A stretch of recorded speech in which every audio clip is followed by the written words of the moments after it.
Seguimos hablando bajo el marco de educación en el enfoque por competencias. Nosotros como docentes muchas veces nos cuestionamos si debemos dejar atrás las técnicas, estrategias o metodologías que ya conocíamos para entonces empezar de nuevo con las metodologías bajo este enfoque. Bueno, en este video vamos a estar viendo cuáles serían esas técnicas, estrategias o metodologías para ayudarnos a implementar el enfoque por competencias en el aula sin necesidad de dejar atrás aquellas que ya conocemos. Tobón hace mención de algunos puntos deseables en la educación cuando se emplean algunas técnicas o estrategias didácticas bajo el enfoque por competencias.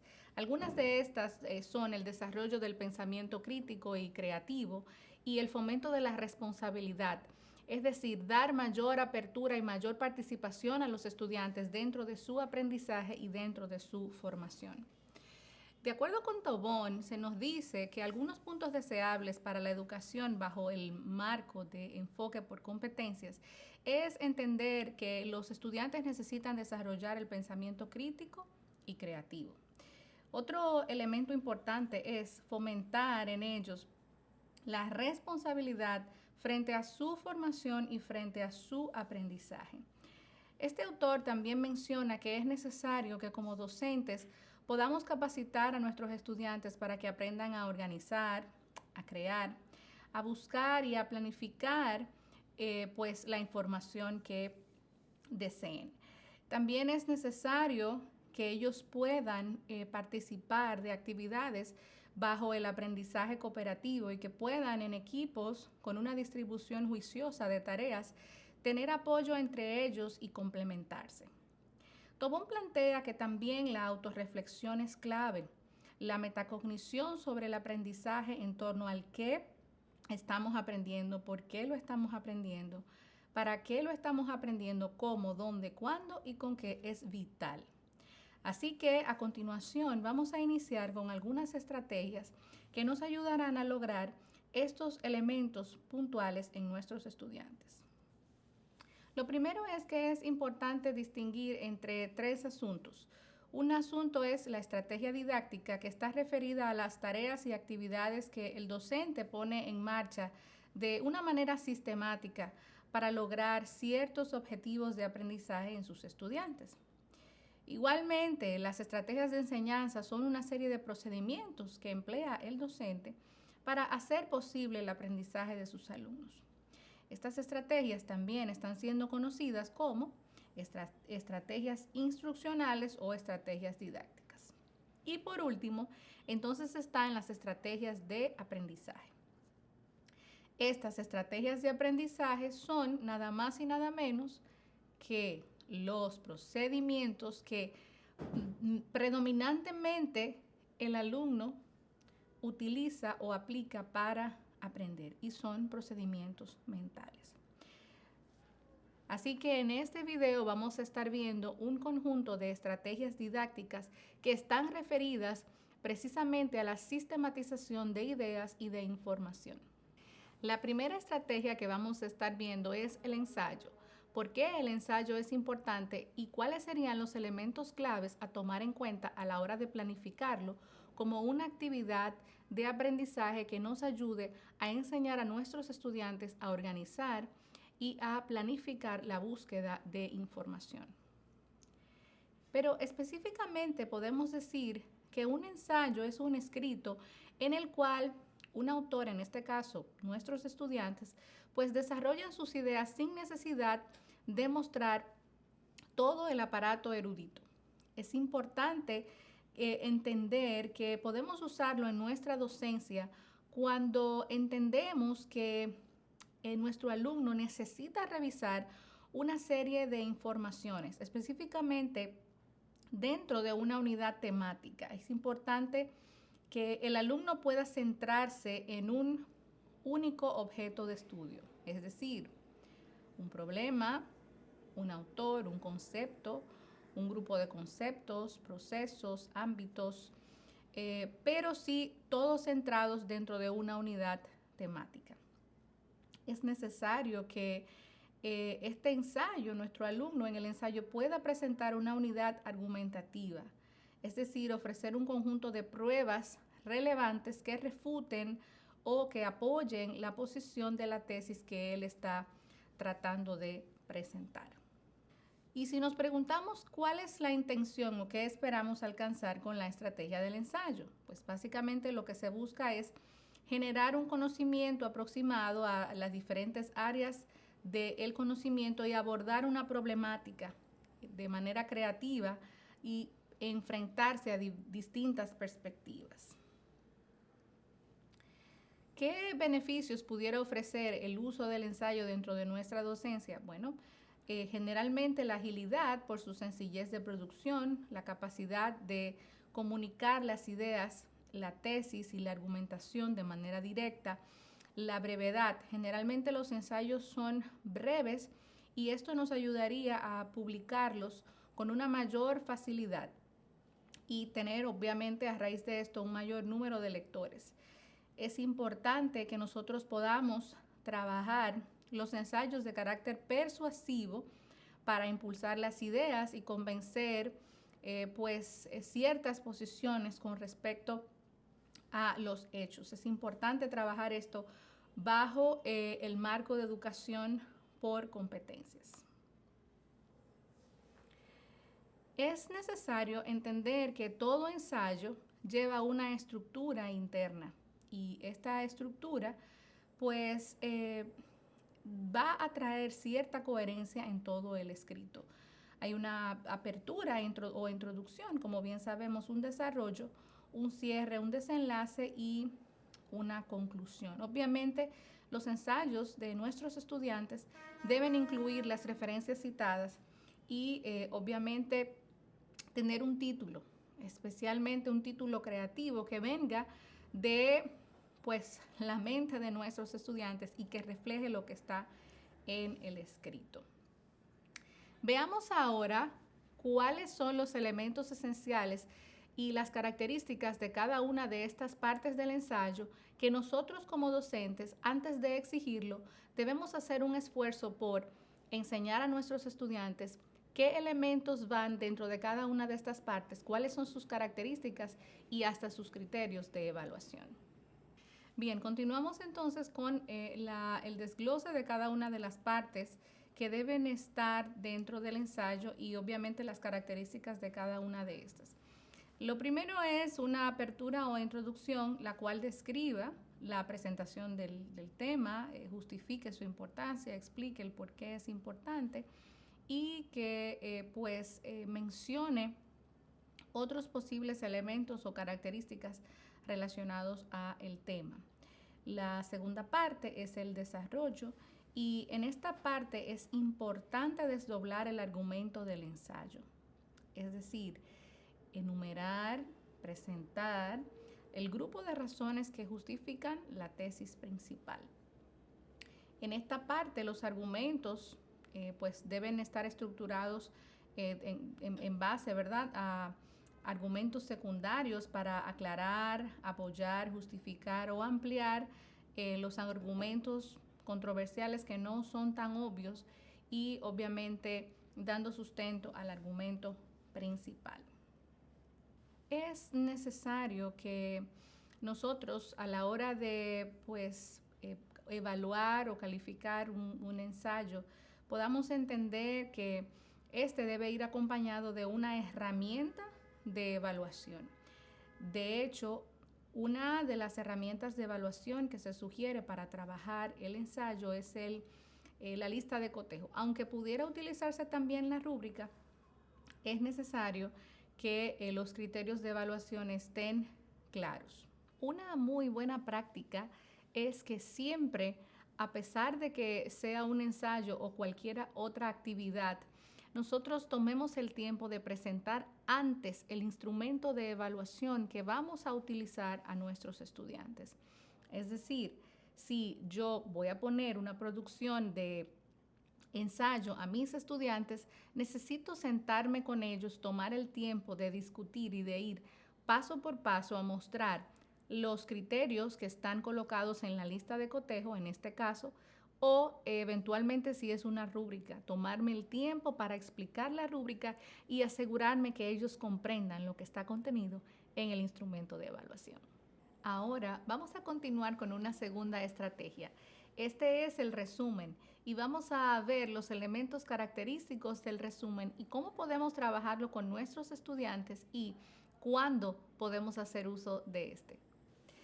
Lo primero es que pues la estrategia de utilizar el resumen consiste básicamente en hacer que nuestros estudiantes redacten un texto nuevo a partir de otro o de otros. Y en este texto nuestros estudiantes van a exponer de forma abreviada las ideas principales o las ideas más importantes del escrito o de los escritos originales. Así que es necesario hacer uso de esta estrategia cuando nuestros estudiantes se vean expuestos a una cantidad extensa y abundante de información y también cuando esta información tenga distintos niveles de importancia. No es necesario que la información esté muy condensada para aplicar la técnica del resumen, pero sí es necesario hacerlo cuando la cantidad de información pues requiera de organización, de una organización sistemática y de pautas de estructuración del contenido.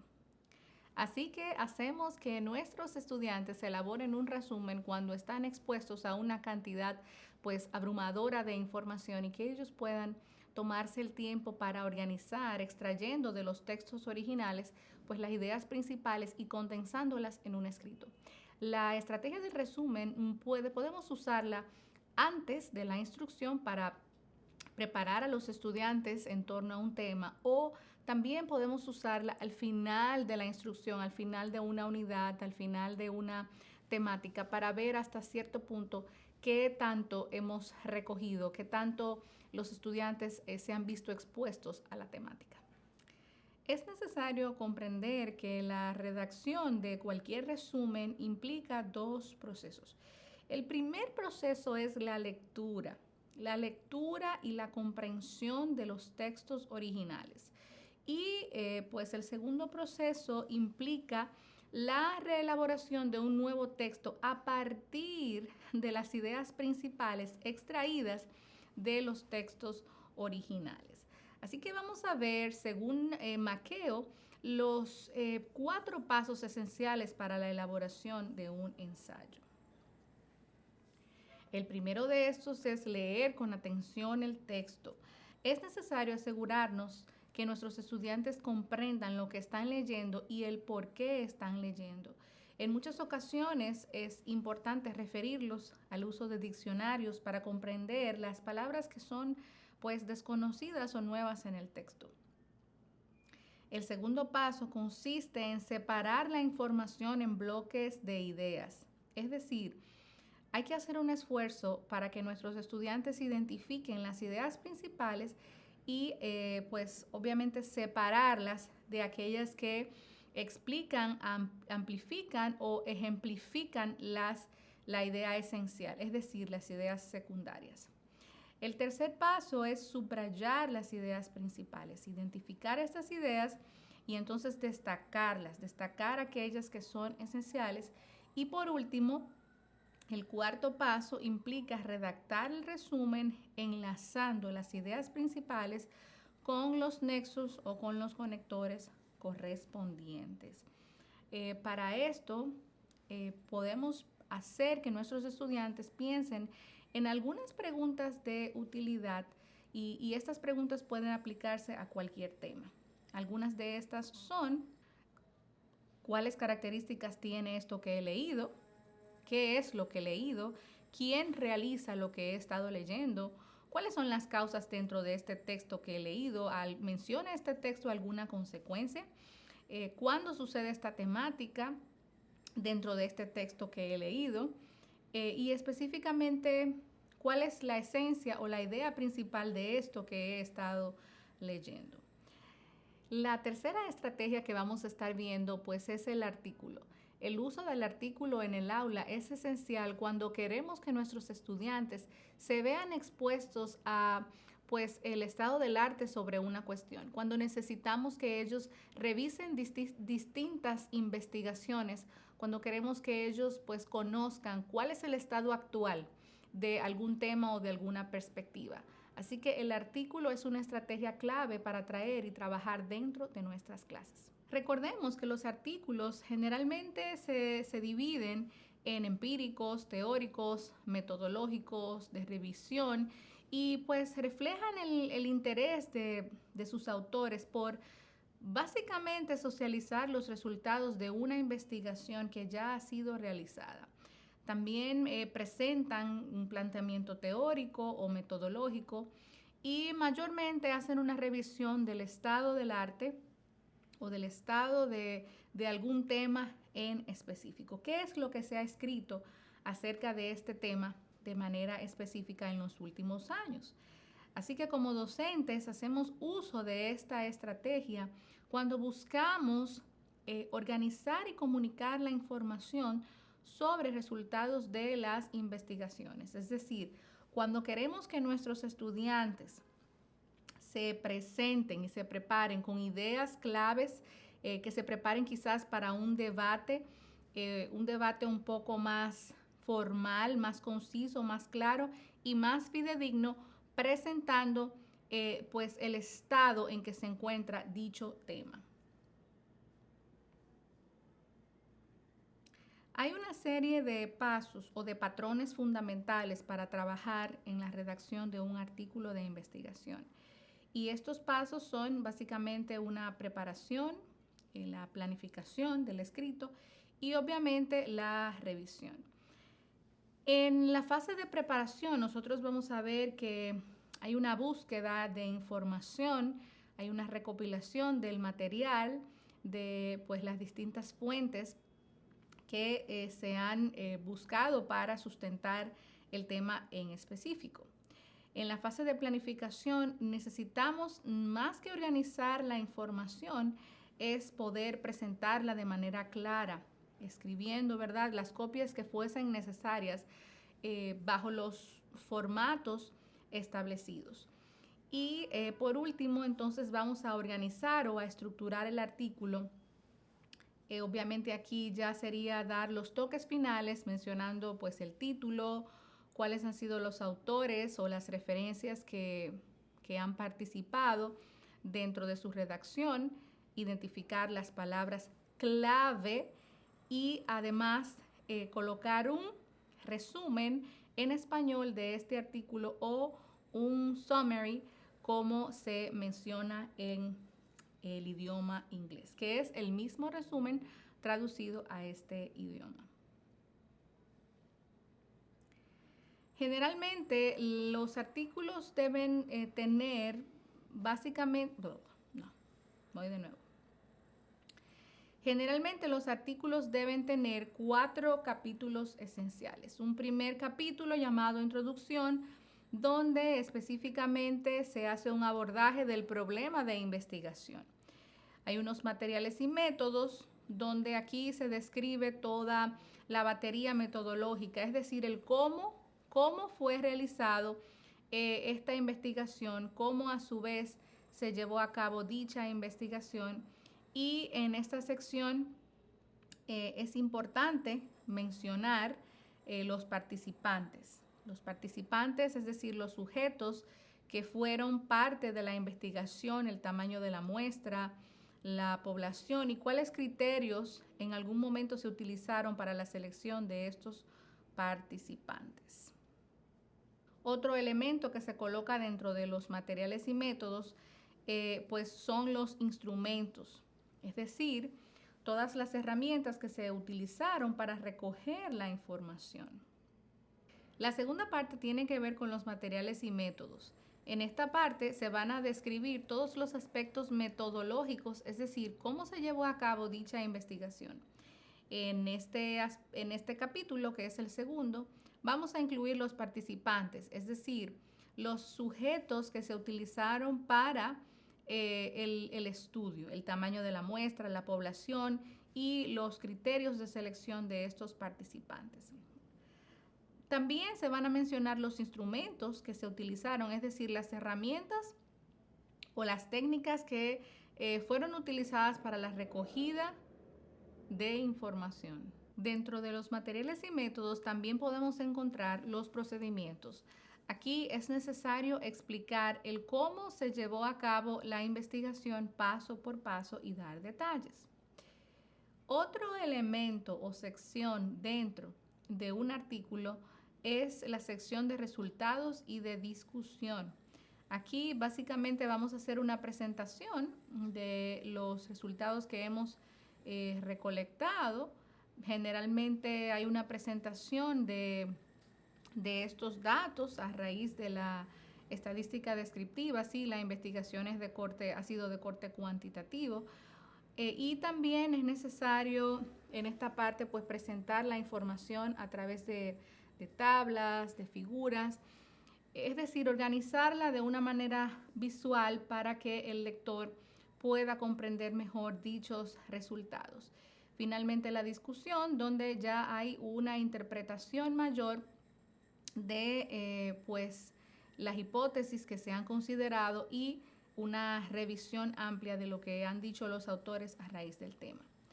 La siguiente parte es la conclusión. En esta parte del artículo se toma el tiempo para recapitular, básicamente en base a los objetivos trazados. Voy de nuevo. En esta parte, voy de nuevo. La siguiente parte es la conclusión. En esta parte se hace una recapitulación de la información más importante que ha sido desarrollada en el artículo y también se mencionan las recomendaciones o sugerencias. Es necesario saber que todo artículo debe contener una bibliografía o unas referencias, distinguiendo que la bibliografía es todo lo que hemos utilizado, todos los autores, las fuentes, los textos que hemos utilizado, y pues las referencias son aquellas que únicamente han sido citadas, han sido colocadas a modo de citación dentro del artículo. Finalmente, los apéndices, ahí se pueden colocar fotos o evidencias de cómo ha sido este proceso de investigación y de recogida de la información. Así que como docentes es realmente un reto utilizar los artículos con nuestros estudiantes, porque esto implica que ellos pues trabajen a raíz de una pequeña investigación dependiendo del tiempo que tengamos y que ellos puedan no solamente explicar el cómo han llevado a cabo la investigación, sino también hacer una recogida de información de distintas perspectivas que mencionan los autores. Es hasta cierto punto un reto hacer que nuestros estudiantes construyan artículos, pero es necesario para fomentar su criticidad y desarrollar competencias relacionadas a la búsqueda de información y a la aplicación de información. Ahora vamos a ver un poco acerca de los mapas y vamos a hablar acerca de los mapas mentales, de los mapas conceptuales y vamos a establecer algunas diferencias entre uno y otro y específicamente identificar cuándo podemos usarlos. Si podemos usarlos al inicio, durante o necesariamente al final de nuestra docencia. La técnica de los mapas mentales fue desarrollada por el británico Tony Buzan y su idea era tratar de fortalecer las conexiones sinápticas que tienen lugar dentro de las neuronas en la corteza cerebral. En otras palabras, él trataba de que el pensamiento que estaba colocado pues dentro pudiera hacerse más visible, pudiera hacerse más palpable a la luz del ojo humano. Así que el mapa mental busca trabajar la memorización, la organización y la representación de la información con obviamente la intención de que el aprendizaje se logre, de que los estudiantes puedan tomar decisiones mucho más organizadas y mucho mejor planificadas.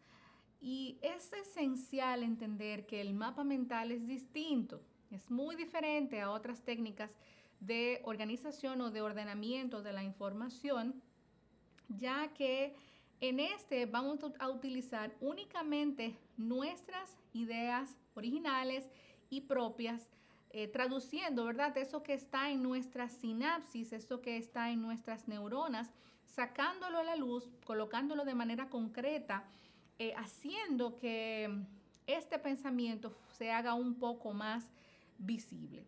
Los mapas mentales generalmente están enfocados en una única idea.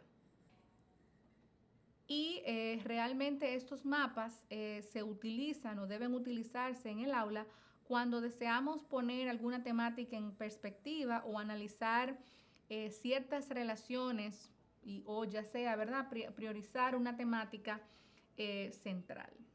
Aquí ahora voy a detallar específicamente algunos pasos de cómo utilizar de manera correcta la estrategia del mapa mental. Y esta es la técnica de producción explosiva de ideas.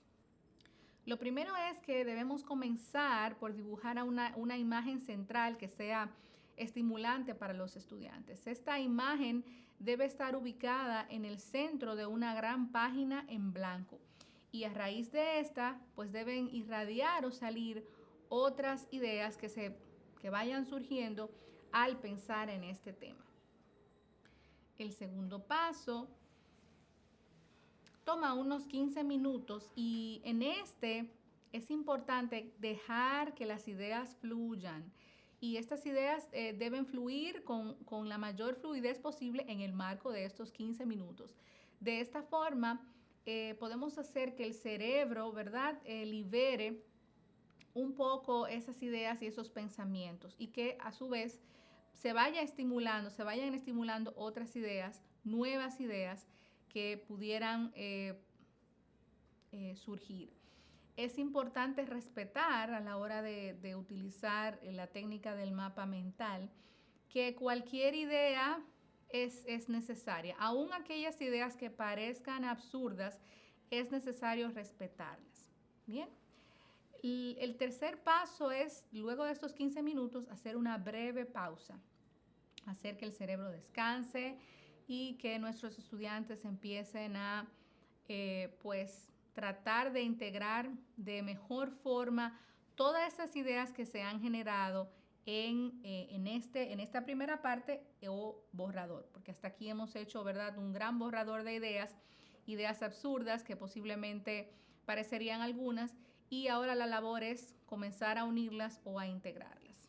En el cuarto paso es necesario y es importante que pues nuestros estudiantes ahora hagan una especie de nuevo mapa mental, tomando, ¿verdad?, estas ideas que ya se han construido, identificando estas ideas que ya han mencionado, integrándolas mejor y tratando de organizarlas, combinarlas, jerarquizarlas o categorizarlas, estableciendo como sus relaciones o sus asociaciones y viendo si entre estas hay conexiones nuevas que quizás antes ellos no habían podido observar. Así que recordemos que el mapa mental es distinto a otros organizadores gráficos y que para generarlo necesitamos partir de una imagen o de un tema central que esté graficado. Y es necesario dar la libertad al estudiante que pueda expresar todas sus ideas, aun aquellas que parezcan absurdas. Y luego de esto, entonces, jerarquizar todas estas ideas, hacer un trabajo de integración y de combinarlas para ver cuáles son las posibles asociaciones entre ellas. Es una técnica maravillosa que realmente puede ser utilizada al inicio de una temática y eventualmente, una vez finalicemos esta temática, ver hasta cierto punto qué aciertos y qué desaciertos se obtuvieron con el mapa mental. Ahora veamos otro grupo de organizadores gráficos. Esos son los mapas conceptuales y las redes conceptuales. Ya dijimos que son diferentes al mapa mental, pero vamos a ver ahora por qué así lo son. Los mapas o redes conceptuales también son organizadores gráficos, representaciones gráficas, y estas pues agrupan segmentos de información o segmentos de conceptos, de conocimiento conceptual. Y es importante también establecer similitudes y diferencias entre estos, ¿ok?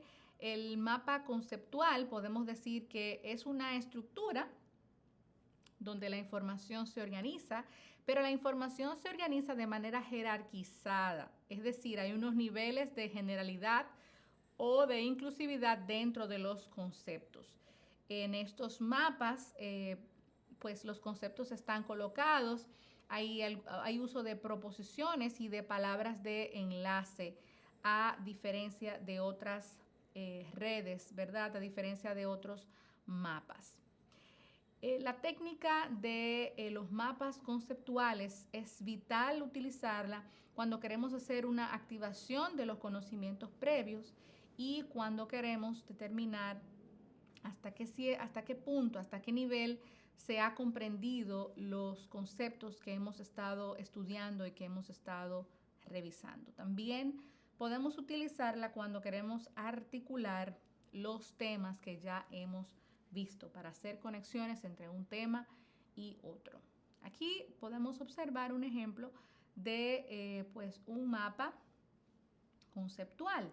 Como pueden ver, hay un orden jerárquico entre el tema central y los subtemas y obviamente hay conectores entre sus ramas. Hay conectores y hay palabras, nexos que unen el tema central con los subtemas. Ahora bien, en esta imagen estamos viendo una red conceptual.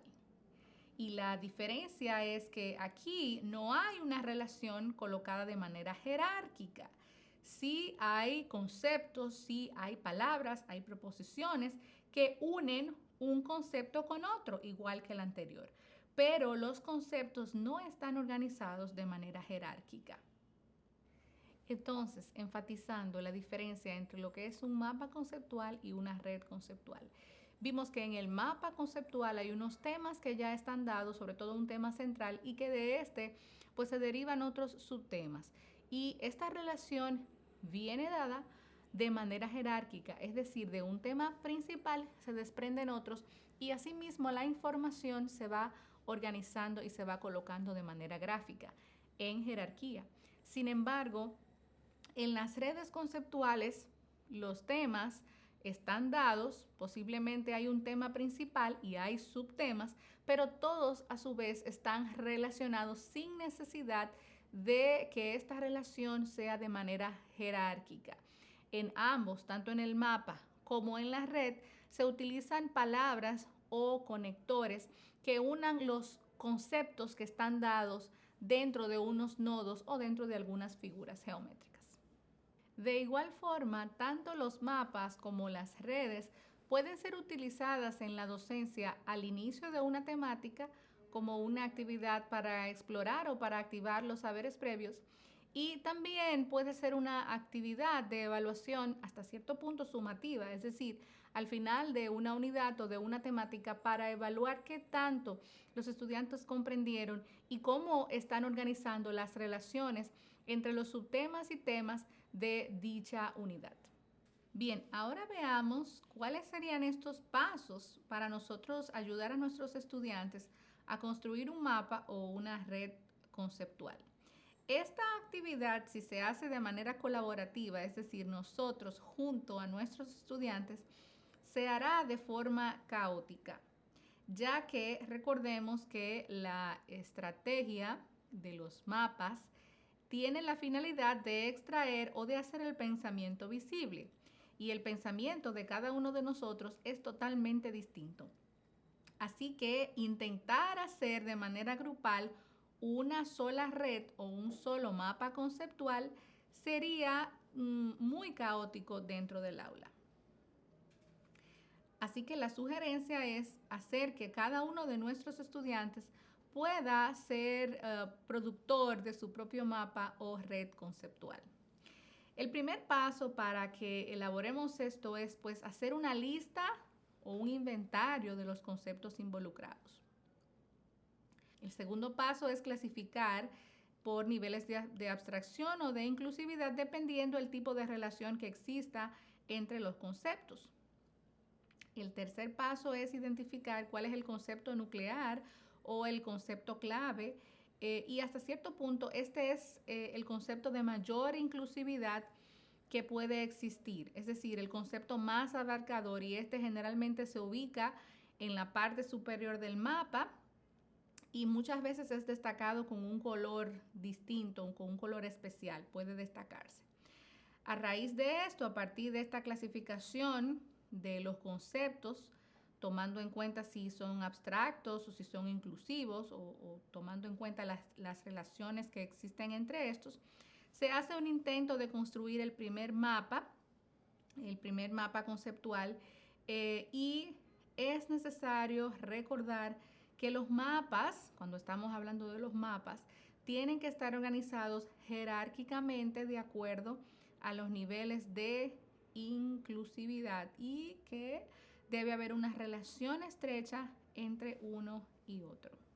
El quinto paso a considerar, y ya esto es si vamos a estar trabajando con una red, recordemos que los conceptos no necesitan jerarquía, solamente necesitan palabras de enlace y flechas de unión. Así que no importa si estas flechas o estos enlaces se cruzan o si es necesario utilizar ejemplos para amplificar la red. El sexto paso, si estamos hablando de una red, implica que pues hay que verificar todos los nodos, todos los conceptos que están colocados para identificar nuevas relaciones que pudieran existir dentro de los conceptos y que aún no hemos enlazado. Y por último, no basta con que nuestros estudiantes realicen la red o realicen el mapa sin ellos tomarse el tiempo de presentarla a los demás y de explicar el por qué han organizado los conceptos de esta forma. Quiero hacer énfasis en la locura que pudiera ser si intentamos construir una red conceptual en grupo con nuestros estudiantes. Quiero entender o dar a entender con mucha claridad de que las redes y hasta cierto punto los mapas reflejan la estructura mental de su creador. Y esta es la razón por la cual originariamente surgieron para hacer el pensamiento visible. En este sentido, los mapas y las redes son una estrategia excelente para evaluar qué tanto se ha comprendido un tema o qué tanto ya se sabe de un tema. Algo que pudiera hacerse es simplemente compartir un mapa o una red que ya el docente ha creado previamente y darla a modo de evaluación, quizás una evaluación formativa, no tanto como una evaluación sumativa, pero sí dar esta red con algunos espacios vacíos para ver hasta qué punto el estudiante puede completarla. Y sería interesante ver los resultados de esta red o de este mapa, hecho por el docente y a la vez completado por los estudiantes. Hasta aquí hemos compartido algunas estrategias y técnicas que pueden ayudarte en el aula al desarrollo de las competencias o al desarrollo de resultados de aprendizaje, sobre todo aquellos que están referidos específicamente a la organización de la información, a la búsqueda y a la presentación de esta información. En un siguiente video vamos a estar compartiendo otras estrategias para favorecer al desarrollo de la oralidad en nuestros estudiantes y sobre todo para asegurarnos de que ellos puedan hacer su pensamiento mucho más visible.